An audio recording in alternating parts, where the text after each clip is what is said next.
আসসালামু আলাইকুম viewers, welcome back to my channel. আশা করছি সবাই অনেক ভালো আছেন।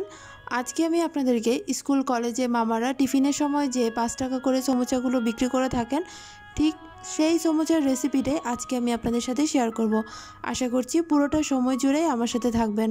আর ভিডিওটি শুরু করার আগে আমার অনুরোধ, যারা আমার চ্যানেলে নতুন প্লিজ সাবস্ক্রাইব মাই চ্যানেল। এখানে আমি সমুচার শীট তৈরি করার পর অবশিষ্ট চারপাশের যে কাটা অংশগুলো আছে সেগুলো নিয়ে নিয়েছি। আর সমুচার শীটটা বাসায় কিভাবে তৈরি করা যায় সেই রেসিপিটা অলরেডি আমার চ্যানেলে দেওয়া আছে। আপনাদের সুবিধার্থে আমি আবারও ডেসক্রিপশন বক্সে সেই ভিডিওর লিংক দিয়ে দিব। এখন চুলায় একটা প্যান বসিয়ে দিয়েছি আর এর মধ্যে আমি পরিমাণ মতো তেল দিয়ে দিচ্ছি।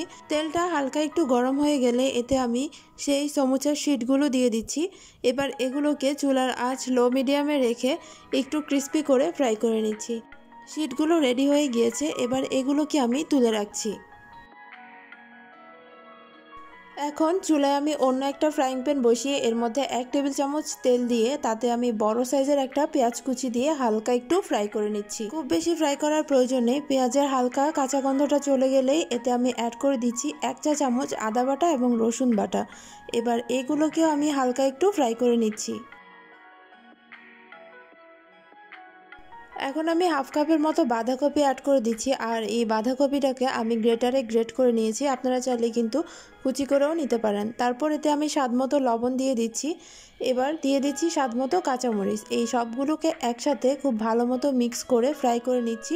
বাঁধাকপি ফ্রাই করার সময় কিন্তু চুলার আঁচটা হাই হিটে রাখতে হবে, তা না হলে কিন্তু বাঁধাকপি থেকে পানি ছেড়ে দিবে। এবার আমি আগে থেকে যে সমুচা শীটগুলো ফ্রাই করে রেখেছিলাম সেগুলোকে হাত দিয়ে এভাবে একটু ভেঙে দিচ্ছি। তারপর এগুলোকেও আমি অ্যাড করে দিচ্ছি। এবার এই সবগুলোকে আবারও 1 মিনিটের মতো খুব ভালো মতো নেড়েচেড়ে ফ্রাই করে নিচ্ছি। সমুচার ভিতরের ফিলিংটা রেডি। আমি ক্লোজ করে দেখিয়ে দিচ্ছি এটা কতটা সুন্দর এবং জুসি হয়েছে। এই মুহূর্তে আমি চুলার আঁচ বন্ধ করে দিয়ে এই পুরটাকে ঠান্ডা করে নিব। সমুচার ভিতরের ফিলিংটা এখন একদম ঠান্ডা হয়ে গিয়েছে আর এটা সমুচা বানানোর জন্য একদম রেডি। এখানে আমি 2 টেবিল চামচ আটা এবং 1 টেবিল চামচ পানি অ্যাড করে নিয়েছি। এটাকে আমি সমুচার চারপাশটা সিল করার জন্য ব্যবহার করব। এখন আমি সমুচা তৈরি করার জন্য সমুচার শীটটাকে এভাবে ফোল্ড করে নিচ্ছি। আর সমুচার ভাঁজটা কিভাবে দিতে হয় সেটা আমি আপনাদেরকে খুব ভালো মতো দেখিয়ে দেওয়ার ট্রাই করছি। আশা করছি স্ক্রিনে দেখেই আপনারা বুঝতে পারবেন। প্রথমে আমি ঝালমুড়ির যে ঠোঙা বানাই ঠিক সেভাবে রোল করে নিয়েছি। এবার মাঝখানটাতে আমি পুর দিয়ে দিচ্ছি। অতিরিক্ত পুর দেওয়ার প্রয়োজন নেই, কারণ সমুচা কিন্তু ভাজার সময় অনেক ফুলে যায়।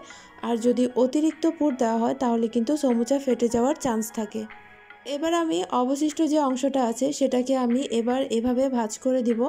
আশা করছি আপনারা স্ক্রিনে দেখেই বুঝতে পারছেন।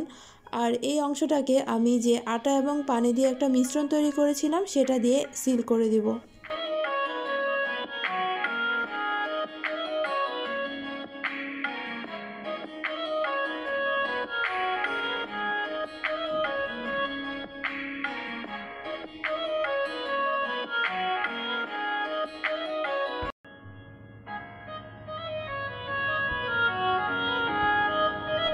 সেম প্রসেসে আমি আরও একটা সমুচা আপনাদেরকে তৈরি করে দেখিয়ে দিচ্ছি। আশা করছি এতে আপনাদের বুঝতে অনেক সুবিধা হবে।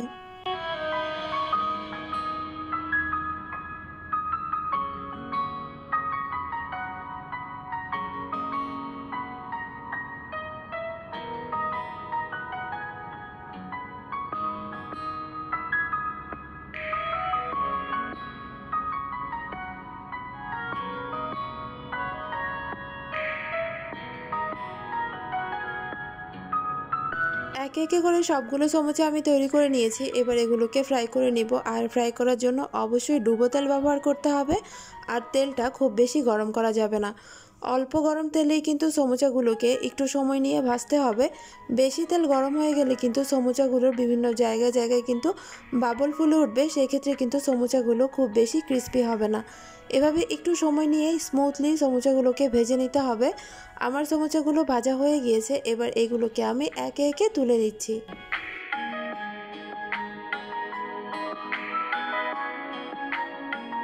একটা সমুচা ভেঙে দেখিয়ে দিচ্ছি ভিতরটা ঠিক দেখতে কেমন হয়েছে। স্কুল কলেজের মামারা ঠিক যেরকম সমুচা বিক্রি করতেন ঠিক সেরকমই হয়েছে। আজকের এই রেসিপিটা আপনাদের কেমন লেগেছে অবশ্যই জানাবেন, আর যদি ভালো লেগে থাকে তাহলে বাসায় অবশ্যই ট্রাই করবেন। আজকের মতো বিদায় নিচ্ছি, সবাই ভালো থাকবেন, সুস্থ থাকবেন, আমার জন্য এবং আমার ফ্যামিলির জন্য অনেক অনেক দোয়া করবেন। আল্লাহ হাফেজ।